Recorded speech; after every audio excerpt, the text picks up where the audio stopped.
Hello hi అండి, welcome to Kranti cuisine cooking channel. ఈరోజు మనం చెట్టినాడ్ ఎగ్ మసాలా కర్రీ తయారు చేసుకుంటున్నాం. రొటీన్గా ఎప్పుడు మనం ఎగ్స్ కర్రీ వండుకుంటుంటాం, కానీ ఇలా ట్రై చేయండి. కొత్తగా మసాలాలు వేసుకొని చికెన్ కన్నా కూడా టేస్ట్ అనేది సూపర్గా ఉంటుంది. ఇప్పుడు తయారీ విధానం: ఒక 5 టేబుల్ స్పూన్ల ధనియాలు, అలాగే 4 ఇలాచి, 5 లవంగం, చిన్న దాల్చిన చెక్క ముక్క, కొంచెం జీరా, అలాగే ఒక 7-8 మిరియాలు, కొంచెం సోంపు కూడా వేసుకోండి. ఫ్లేవర్ అనేది బాగుంటుంది. అరకప్పు సన్నగా కట్ చేసి పెట్టుకున్న పచ్చి కొబ్బరి అండి. ఇవి ఇలా చూపించిన విధంగా సన్నగా కట్ చేసుకోండి, ఫ్రై అవ్వడానికి ఈజీగా ఉంటాయి. ఒక కప్పు సన్నగా కట్ చేసి పెట్టుకున్న టమాటాలు, అలాగే సన్నగా కట్ చేసి పెట్టుకున్న ఒక కప్పు ఉల్లిపాయలు. ఇప్పుడు స్టవ్ పై ఒక కడాయి పెట్టేసుకుని దాంట్లో 2 టేబుల్ స్పూన్ల ఆయిల్ వేసుకోండి.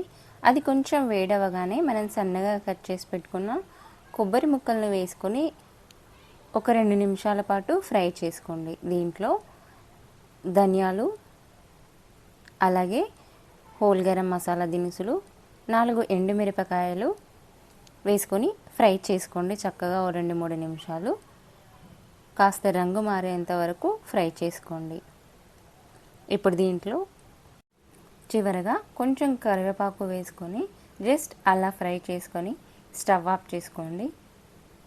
ఇప్పుడు వీటిని రూమ్ టెంపరేచర్ వచ్చేంత వరకు చల్లారబెట్టుకొని మిక్సీ జార్లో వేసుకోండి. దీంట్లో చిన్న చింతపండు వేసుకోండి కాస్త పులుపు కోసం.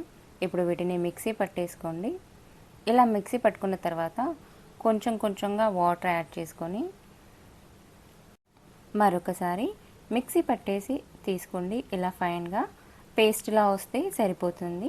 ఇప్పుడు దీన్ని పక్కన పెట్టేసుకొని స్టవ్ పై ఒక కడాయి పెట్టేసుకొని అరకప్పు పాటు ఆయిల్ వేసుకోండి. ఇది కాస్త వేడైన తర్వాత ఒక పావు టీ స్పూన్ సాల్ట్, పావు టీ స్పూన్ ఎండుకారం వేసుకొని దీంట్లో ఉడికించి పెట్టుకున్న ఒక 6 గుడ్లు వేసుకోండి. వీటిని చక్కగా ఫ్రై అయ్యేంత వరకు గ్యాస్ మీడియం ఫ్లేమ్లో పెట్టేసుకొని 2-3 నిమిషాల పాటు ఆయిల్లో వేగనివ్వండి. ఇప్పుడు వీటిని తీసి పక్కన బౌల్లో పెట్టేసుకొని దీంట్లోనే మనం సన్నగా కట్ చేసి పెట్టుకున్న ఉల్లిపాయలు వేసుకొని కాస్త ఆయిల్లో ఫ్రై అవ్వనివ్వండి. ఇప్పుడు దీంట్లో మనం సన్నగా కట్ చేసి పెట్టుకున్న టమాటాలు, అలాగే పావు టీ స్పూన్ సాల్ట్, పావు టీ స్పూన్ పసుపు, 2 చెంచాల ఎండుకారం,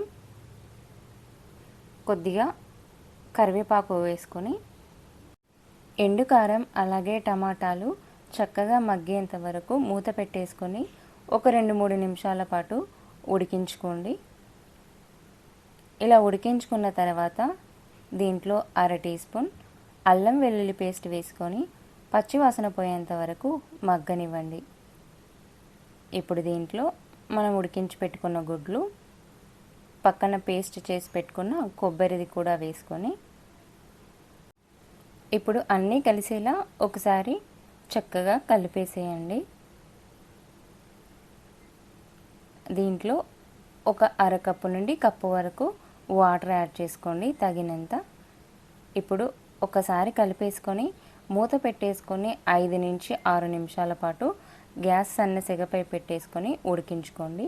ఇలా ఆయిల్ అనేది పైకి వచ్చేంత వరకు. ఇప్పుడు ఒకసారి అడుగంటకుండా కలిపేసుకొని దీనిపైన సన్నగా కట్ చేసుకున్న కొత్తిమీర వేసుకుంటే వేడి వేడిగా మన Chettinad egg masala curry ready అయిపోయిందండి. దీన్ని రైస్తో పాటు లేకపోతే చపాతీలతో తినండి. టేస్ట్ అనేది సూపర్గా ఉంది. వీడియో కనుక నచ్చినట్లయితే లైక్ చేయండి. మరిన్ని వీడియోల కోసం మన ఛానల్ని సబ్స్క్రైబ్ చేసుకోండి.